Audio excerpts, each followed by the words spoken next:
Hello, everyone. Thanks for joining us. It is Monday. We are running at a different time today, just for a couple of sessions, possibly, as we're just accommodating some schedule issues. But welcome back to CBD with your favorite PhD and certainly my favorite PhD. Good morning, Dr. Kat. How are you? Good morning, Carmen. How are you doing? I'm good, thank you. So, Dr. Kat, we acknowledged last week that this is, Breast Cancer Awareness Month, and you were kind enough, and in my opinion, very courageous and brave to decide. We decided that we were going to share your story regarding hemp CBD and your diagnosis. This is your personal story of what you yourself have experienced, and I'm just going to turn it over to you, and please share with us what you would like us to know about your story. Thank you, Carmen. As everybody knows, a story can be very, so many things that go into the story. It's so hard when I was trying to think about how I can share my story today. What is it that I can share?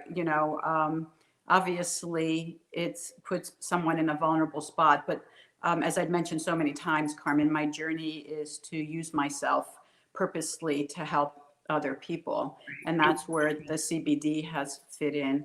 And I think that there's so much shame, there's so much fear around the word cancer culturally across the world. And we've mentioned before that people don't even use, the word cancer because it's so scary. And things are changing. And if we keep something a secret, we won't have the knowledge. And there are several components, and I'd like to talk about the components to making us live longer and survive cancer at another episode. But this is part of it, and it's knowledge sharing, communication. And so, what I want to talk to you a little bit about is who I am or who I was, because our personalities might not change. I'm sorry, our temperaments might not change, but our personalities can change. And it's always about improvement. And this lesson definitely of cancer showed me that there's improvement in life of things that we can do. I used to be a person, and somehow I still am. I'm catching myself constantly because of my cancer experience. Someone who constantly multitasked, rushed. In the story you presented on Confidence Strategies 101, where I shared my story, you asked me a little bit about myself. I talked about how I multitasked, how I had so many businesses. And you also said, what was the first thing you thought about when you had cancer? And I said, I was pissed, I was angry. But that's one of the emotions. It wasn't the first one because, when you have children, family, or none, it doesn't matter. You go through an intense grieving process. So what I used to do is I used to pride myself on being able to do so many things, and started at age 12. And at an event, many years ago, before cancer, I had a party, and this is what was gifted to me. And I wore it. I love It's it. a cape. And you Right? guys out there know who gifted it to me. If you're there. I dance, and I'm going to post a picture. I have myself, with long hair down, to my waist, before I lost all my hair. And, feeling like I'm acknowledged because I did that. And I know now that we are not super women. We are women who are super. I love that differentiation. Thank you. Yes. And it makes a difference. It makes a difference. So 7 years ago, I'm a big advocate in being in healthcare. I talk about, especially for Breast Cancer Awareness Month, please check your breasts, check your body. And if you see anything unusual, immediately contact your healthcare provider and check it, monthly, regularly, daily in the shower. That's what I was doing. And I was very busy, and I probably delayed some of my checks. Breast was better than asking that. And and I continued my therapy. I wasn't satisfied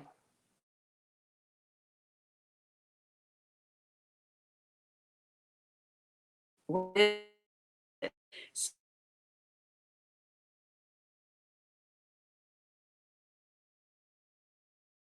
Calcification. They found calcification, and they said that to do a bio where I found the cancer. I was told to have to. I thought I had excited and said, you know, it was just not a suspicious area. I had cancer in both breast and lymph.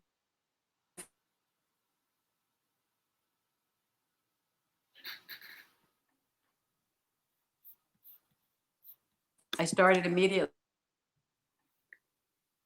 Thing going on. I don't think it's our system. We check them. And I didn't have a decision. They took me straight from the double mastectomy into chemotherapy, which lasted for a long time. It was a very strong chemotherapy. So I lost my hair. And then I had 13 weeks of radiation in 6 areas every day. So it was pretty intense. And there were times, you know, with the chemotherapy, they say that the chemotherapy is what makes you feel sick. And indeed, you know, I was normal and felt normal, even though the cancer would have killed me. But the chemotherapy, the process, you know, very quickly. And because all of my counterparts know that I'm in natural health sciences, they would bring me little brown bags of cannabis to try. And I felt really bad one day. It was a weekend, it was a Friday, and I couldn't get a hold of my doctors, and I couldn't imagine that I'd go through the whole weekend without, you know, with that much pain and discomfort. And so I tried, you know, the cannabis that was given to me. But unfortunately, that I felt really distant from my pain, and I felt good. And I knew that it was helpful. And I'd like to talk in another session about THC, CBD, and how it works, Carmen, with cancer in the body, because we know that THC can work killing cancer, CBD can halt cancer. There's a whole bunch of research coming out and has been seen. So anyway, I decided to use the CBD for the pain and discomfort purpose at that time. And I could feel myself distancing, but as I always say, it was a little cookie. I took a little bite and it was an edible, and I ended up eating the whole thing. And I had what I call a THC nightmare. And so from there, I started working because I knew the value of it more with a higher dose of CBD until I just got the CBD. CBD was able to help me to relax when you are on super steroids. You're feeling okay, you're not, you know, you have all this energy and you can't sleep at night. So it was very calming, the CBD. And I found out, as I said in my studies, you know, how cannabis had been used for thousands of years. And I think it's 70 or 1830s. Prior to that, it was used as medicine here in the United States. And not only do I have a cancer journey that I can share with everybody and can break this down, but also how the CBD, the hemp CBD that we use today in my practice, can help in so many different ways. And we've talked about all the symptoms that people have during cancer. Right. No, thank you so much for sharing. I know that this is definitely a story that has multiple layers and so much more that you can share with everyone. But at least to drill down and sort of encapsulate what your personal journey was is really important and so appreciated. I think that it opens up the dialogue for a lot of people who maybe would love to talk to you more in depth or learn more in depth. I wonder, and this just occurred to me, I don't mean to put you on the spot, but I wonder if one day that you're able to write the story of your personal journey, is possibly a book or something, in the future. Is that part of your plan to share more details, if that's something that you are wanting to do So more of? I have published the emotion, the feelings, and my children and my husband. Like I said, this is so in such a long process that it's 7 years, and I just finished another surgery, and I'm going into another one in December. And so it is a journey. I am here. I am alive. And yes, I am in the process of writing a book, and the book is connected to the disc.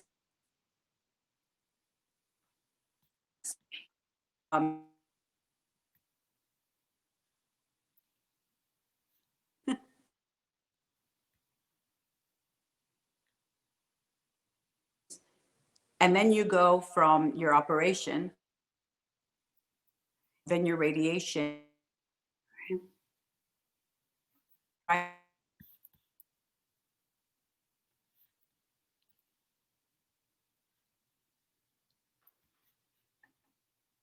And during my chemo, even though I didn't have hair, I couldn't stand up. But I did get certified, and I'm also a psycho. And so I can post my story that I have written. And when the book comes out, as you know, I'm writing a CBD pocketbook. I is that they go out in snippets, and as I go from superwoman to, now I know, survivor. Right. And champion and warrior.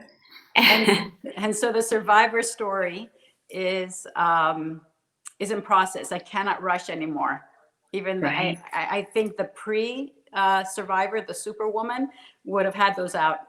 And now I just know I'm taking step by step, and the universe will tell me what's right. But I always want to stay connected. And I will post a picture of me dancing because I think it shows, the different phases and stages that we go in our life. That's so wonderful. Thank you for taking the time to share with us today. And for those that would like to reach out to you, how do they get a hold of you? How do they get, hemp CBD consultations? Therapy that they may be looking for? Where do they reach you, and how do they do that? Thank you. So at our center, because I'm so passionate about all of this, I created an integrative wellness center, and it's called Insight Wellness Center. It's a center that houses like-minded individuals, where the individual comes and the healers and therapists work around the patients so they have the best center. We have other therapists that work with oncology. We have CBD specialists, and a whole array. Ask questions. We're here to answer them. Site.com. Great. 216. Perfect. Thank you so much for your time and for sharing your personal story with us today, Dr. Kat. Again, thank you all for watching. Maribel and Veronica, I can see that you were watching and you stayed with us.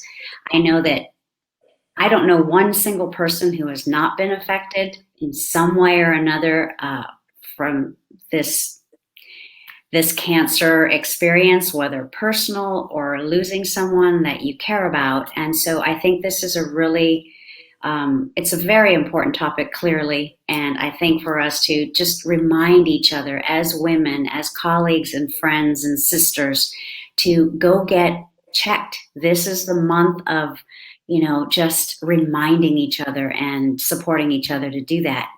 But we hope you'll join us next time. And thank you for joining us today on CBD with your favorite PhD. Thank you, everyone. Have a great day. Thank you, Dr. Kat.